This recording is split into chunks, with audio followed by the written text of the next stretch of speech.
Bagaimanakah dapat bersatu lagi di kehidupan mendatang? Jadi ini merupakan artikel yang ditulis oleh Biku Candaviro di situs dhammacakra.org. Jadi untuk itu berikut ini. Segala sesuatu yang kita perjuangkan di dunia ini, yang kita kerjakan dan yang kita lakukan, bila sudah memberikan hasil, maka dari hasil itu pula, jika bisa dinikmati dengan sepenuhnya, akan memberikan kepuasan dan kebahagiaan. Hampir semua orang bila ada yang dikerjakan, apa yang diperjuangkan, dan apa yang dilakukan, bila sudah mendatangkan keberhasilan, keuntungan, dan kesuksesan, maka diharapkan terus-menerus berjalan dan berlanjut. Demikian juga terhadap bidang lainnya. Tidak itu saja, sampai kehidupan rumah tangga suami istri pun bila merasa cocok, serasi, sepadan, seucap, dan sekata, maka diharapkan sampai usia tua tetap selalu berkumpul berdua.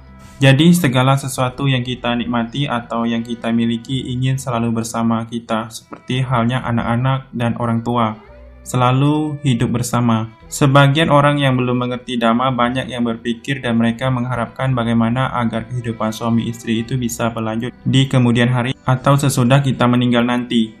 Hal ini sesungguhnya tidak asing lagi jika kita mengerti Dhamma, bahwa dalam ajaran Sang Buddha kita tidak saja bisa ketemu atau berjodoh dalam kehidupan sekarang, tetapi juga pada kehidupan yang akan datang setelah kita meninggal, pada kelahiran yang baru.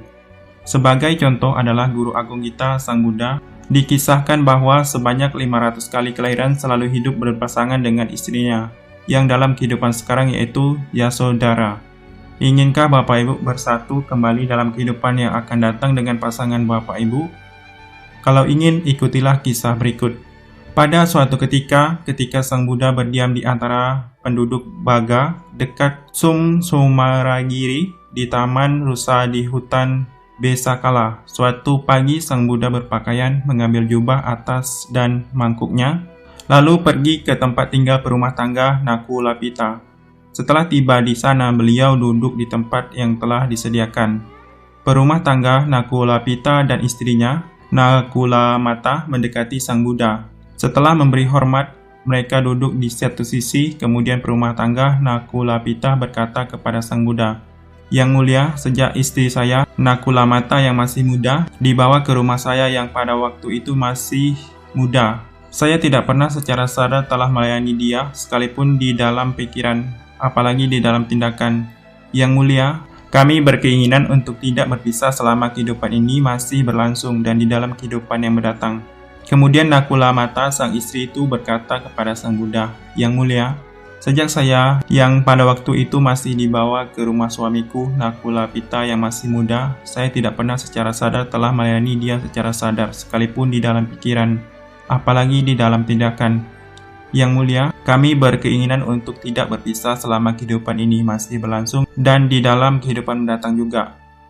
Kemudian Sang Buddha berkata demikian, "Perumah tangga, jika suami dan istri ingin tidak berpisah selama kehidupan ini masih berlangsung dan di dalam kehidupan yang akan datang juga, harus memiliki keyakinan yang sama, moralitas yang sama, kedermawanan yang sama, kebijaksanaan yang sama. Dengan demikian mereka tidak akan berpisah selama kehidupan ini masih berlangsung dan di dalam kehidupan mendatang juga.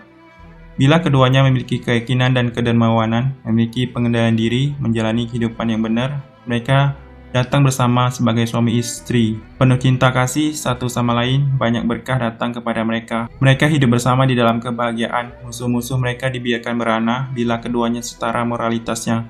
Setelah hidup sesuai Dhamma di dunia ini, setara dalam moralitas dan ketaatan, mereka bersukacita di alam dewa setelah kematian, menikmati kebahagiaan yang berlimpah. Sedangkan syarat lainnya, Sang Buddha juga menjelaskan dalam Sigalovatta Sutta, ada 5 kewajiban suami dan istri sebagai pedoman kehidupan rumah tangga yang baik. Dengan 5 cara, seorang istri diperlakukan dengan baik oleh suaminya, yaitu perhatian, ramah tamah, setia, menyerahkan kekuasaan tertentu kepadanya, dan memberikan barang-barang perhiasan kepadanya.